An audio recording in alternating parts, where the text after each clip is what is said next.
Hello my friends, welcome to Lugnuts. Today we are looking at the 2023 Volvo XC40. This is a sort of mid-generation update. So we've got some minor cosmetic changes, some new headlights, some new bits and pieces throughout the vehicle. What they've wisely done is not change too much.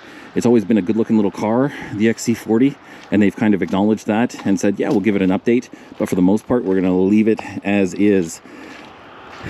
This one is the B5 Ultimate Trim, I should say, which comes in Canada anyway. You can only get that with the B5 engine, which is a 2-liter turbo. You get about 250 horsepower, 260 pound-feet of torque with that. And all XC40s in Canada are being sold with all-wheel drive. You don't have a choice, which I think is a good thing, because I like all-wheel drive. Since we're back here, we'll take a look at the cargo area. It is a very functional bit of space, perfectly with the second row in place. You can do a healthy shop wherever you go, and even the immortal Costco run should fit back here without having to fold those seats forward. You've got a ski pass through if that's your jam. This parcel shelf here can actually be disconnected and then slung underneath here if you have like a tall plant or something you need to put back here. You can slide that under there and then put it back whenever you need it. This cargo area is actually sort of multifunctional, because if you lift it up, and I really dig this, you get a segmented cargo space. So you can keep your mandarins there and your gala apples there, and they don't have to commingle. It's a beautiful thing, isn't it? So I like that. There's a lot of practical uses for that. Oh, and these things also double as bag hooks. Not that one, but that one does. So if you want to hang your bags and make sure they're not spilling all over the place, it's really nice actually. It's a little bit of forward, Scandinavian thinking. We'll close that up. Well, we should head inside and have a look at what's going on in there. Okay, here we are. We're inside the XC40. This is a wonderful place to be. I'm not going to bury the lead. I'm not going to muck around. It's great. It is a simple, well laid out Scandinavian interior. This is something Volvo does extremely well. If this was a BMW or a Mercedes, bless them, 1,000 options. Sometimes I like that, sometimes I don't. Every time I get into a Volvo, the simplicity of their layout always impresses me, and it always reminds me of how easy it really can be. Modern cars are so complicated, and the complexity sometimes is extremely overwhelming. This is the opposite. You have a dash, you have a speedometer, you have a tachometer and a little battery meter for your mild hybrid system. If you hit that little button there, you get your Google Maps in the middle, and that's it. You can't change any of it. All you can do is turn it on and off, or in this case, off and on. That's it. That's all you can do. You've got cruise control right here. You've got audio controls here, and that's it. I got a horn. That's all you can do. It's absolutely astonishing, and I really, really like it. It is a break from the never-ending technological crush of new cars. You also get these cool vents. I love the way these stand up like that, and you can turn them open and closed. You've got not much else. That's it. You got some bits and pieces of trim, etc. You've got a really nice Harman Kardon stereo, and that's it. There isn't much else to it. We do have to talk about this, and we're going to talk about it. This is Google built in, Google Android Auto, call it what you will. It is common in all Volvos. When it first came out, it was abysmal. It was absolutely horrible. They seem to be making small, with every new Volvo I climb into, this system's here. They don't seem to be moving off it, no matter how many people complained about it. And that's fine. That is what it is. This is probably the best one I've worked with. It's extremely simplistic. There isn't much here. You get your maps, your Google Maps, which is the native system on this. It works whether you have your phone attached or not. And you get Apple CarPlay now, but it's wired. You have to plug it in, which is really irritating. And you get a whole bunch of Android stuff in here. You get a regular Bluetooth media player if you're not going to hook up Android Auto or CarPlay. And then you go, excuse me, that'll take you back to the map. Hit it again, go over here to preferences. This has again, it speaks to what I was talking about with the basicness of this interior. This is not a lot of stuff for a car. You've got driving options here, which has, it has no drive modes, for God's sake. It has an off-road mode, but that's it. This car presents itself as what it is. Take it or leave it. God bless the Swedes, huh? And that's it. Like, there's nothing here. It's absolutely incredible. Again, very, very simplistic and basic.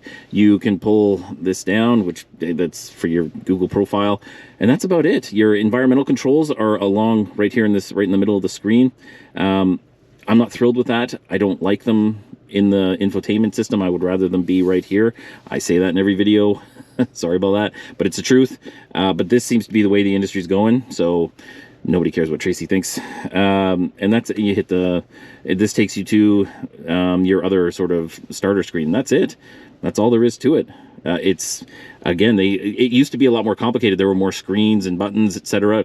They've stripped away all of that, seemingly, or at least pared it down, and just made it simple. There's 2 or 3 screens. That's it. And I kind of like it. It works for me. What can I tell you?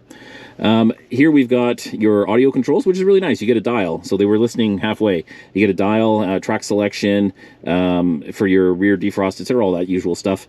That's nice, actually. It's really nice to have that. It's easy access. You have controls here on the steering wheel as well, but that is just within as easy a reach. I'll get that out of the way.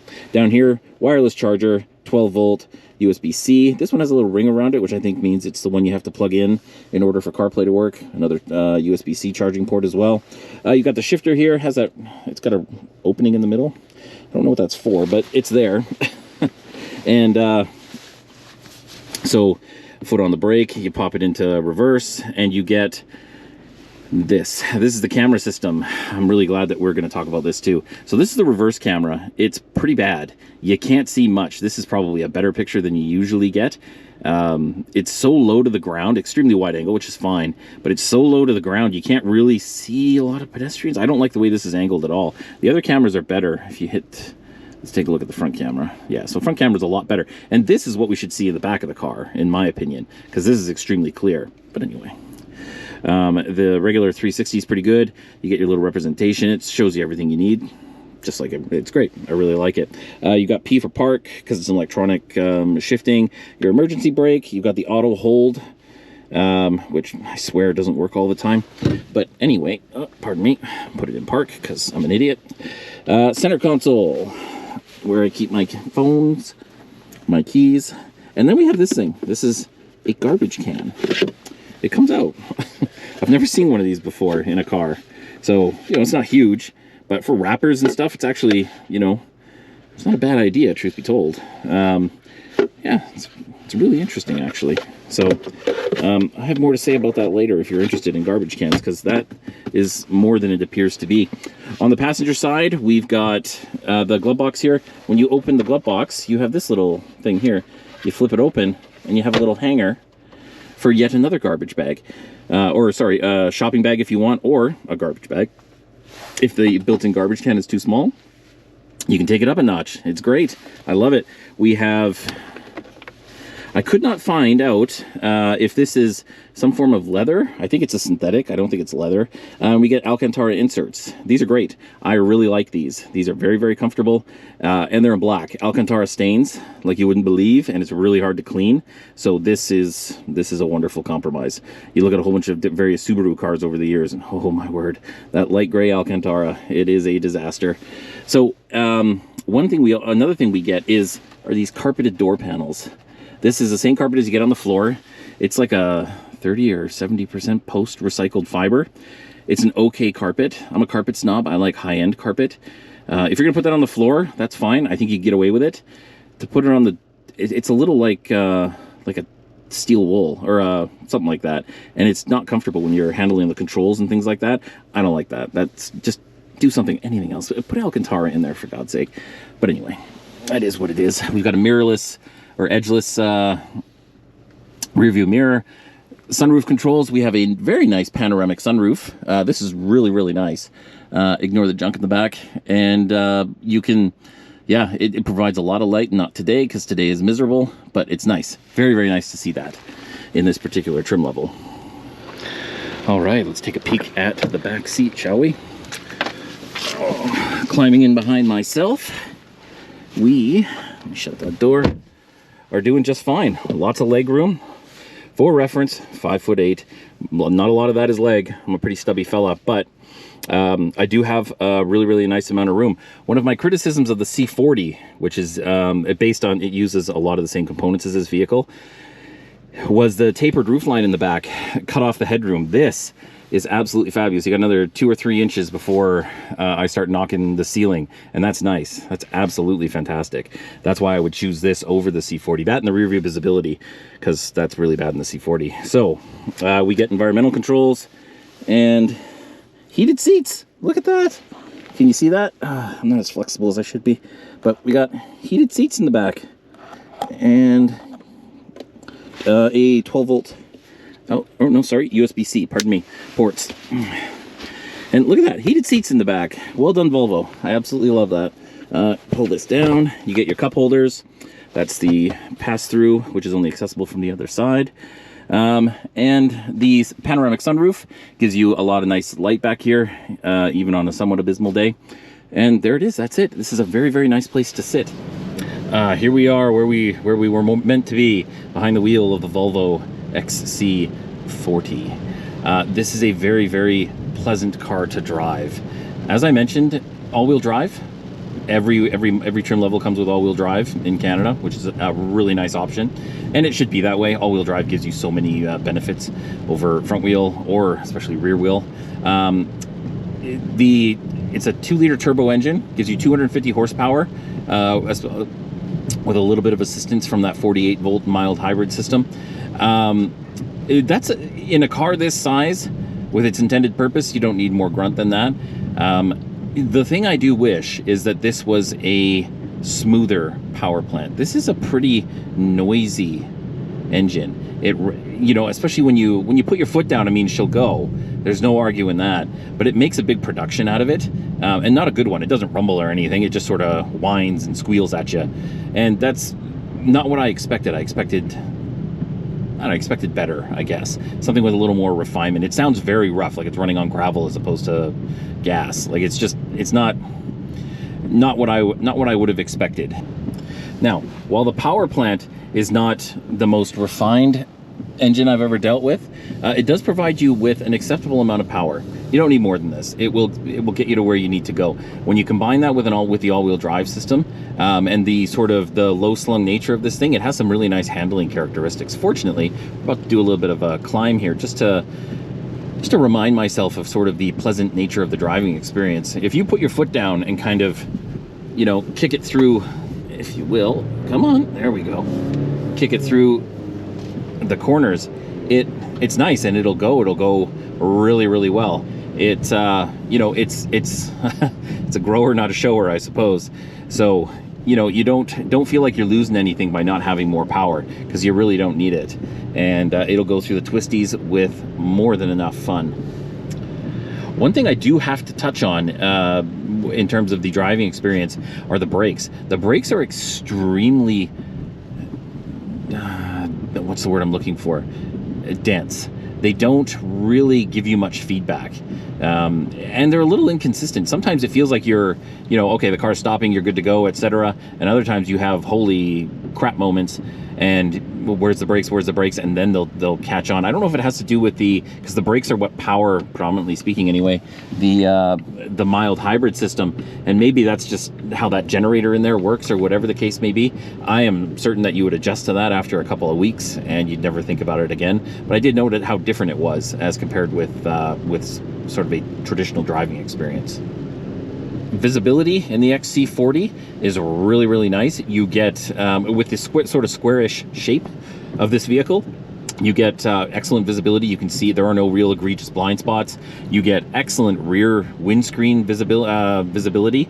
In the C40, which again is based on kind of all the same bits and pieces, the rear visibility, please, by all means, Mr. Range Rover, go ahead, is absolutely appalling. You can't see anything, so you're kind of relying on the rear view camera, which is also brutal. So yeah, I mean, you're a little blind when you're backing up in that particular vehicle. This one, exact opposite. It's absolutely fantastic. You can see everything pretty much all the time.